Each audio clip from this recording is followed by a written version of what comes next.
So I just watched the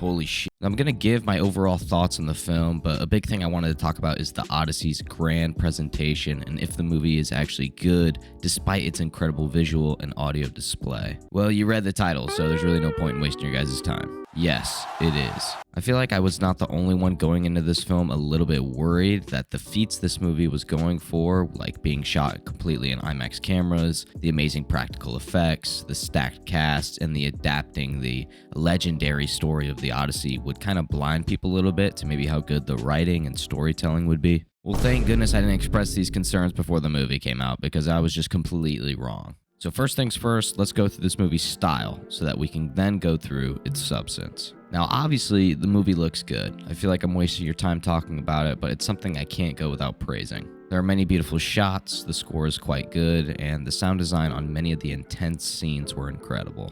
The most noteworthy one is being the one where the men are in the cave with the Cyclops. I won't get into it because I don't want spoilers, but people should know what I'm talking about. Now, I'm a little conflicted on the entire movie being shot in IMAX because on one hand, it made watching the movie incredible this first time. On the other hand, you can never really get that again. Now, that is obviously the case for when you watch any movie in the theater for the first time. But for this movie, it feels like, to me, it takes that next level to where watching it at home doesn't necessarily make the film worse. It just makes it feel like a totally inferior experience. That actually probably doesn't really make sense. I'm contradicting myself here, but one more thing I'd like to mention that's such a minor complaint is some of the editing.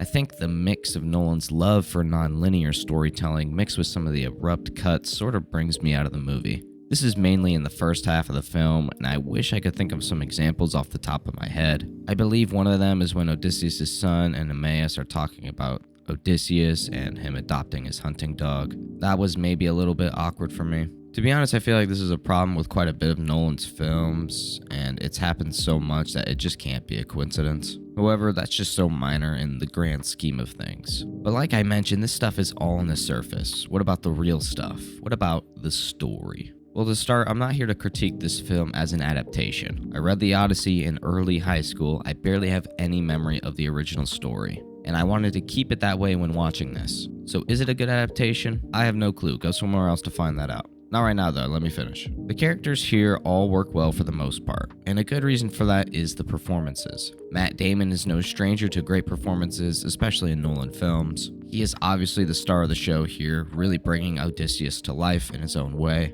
Anne Hathaway will be in conversation for an Oscar this year. A lot of her scenes are standout ones in the entire film. Elliot Page wasn't here long and yet left an impact for me as far as characters go. And Robert Pattinson is just the man. I'm really loving him as an actor lately. To complain some more because I can never be happy is that not everyone I think gets equal treatment. Zendaya isn't around enough to leave an impact, which I think is totally fine. It just means that I can't give her a whole lot of points on performance. Like we heard in an interview with Tom that she was the only one to get a perfect from Nolan, and I'm kind of wondering what scene that actually was. Speaking of Tom, there is a lot of discussion on his performance, and I would say that I kind of agree with what people are saying. Not bad at all, a pretty solid performance, but he stands out amongst the rest, unfortunately. Especially since he's in the movie quite a bit from the start. Also, someone that wasn't bad, but I don't really think was up there with the best of this movie was Jon Bernthal. Like, again, not bad, just noticeable enough amongst everyone else, I guess. Kinda just nitpicking here.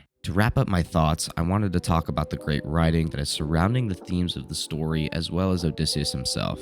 Many people have said it is familiar to Oppenheimer's story, and I would agree. I actually think there's quite a bit of similarities between the two movies. I also like that with many of Nolan's films, the ending gives a different perspective on the movie when you watch it again. It also has quite a lot of satisfying callbacks to previous story elements established earlier in the film. Despite the movie's crazy set pieces and action scenes throughout the first half, the most impactful and satisfying story beats are with Odysseus at the end of the film. So while the film comes together so well, it does make the middle of the movie feel long. Like I feel we could have cut some parts down just a bit to bring down this movie's long runtime. Because it does feel like it takes a while to get to the satisfying character stuff, but that character stuff is amazing.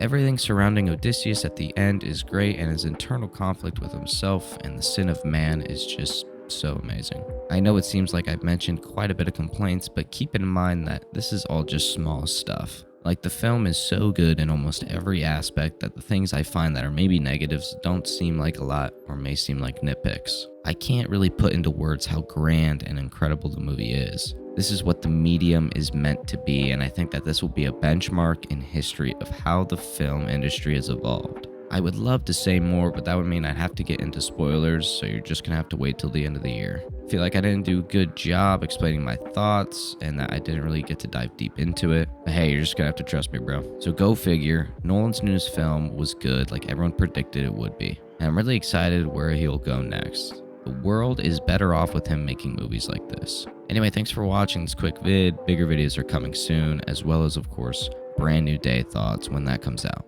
Alright, get out of here.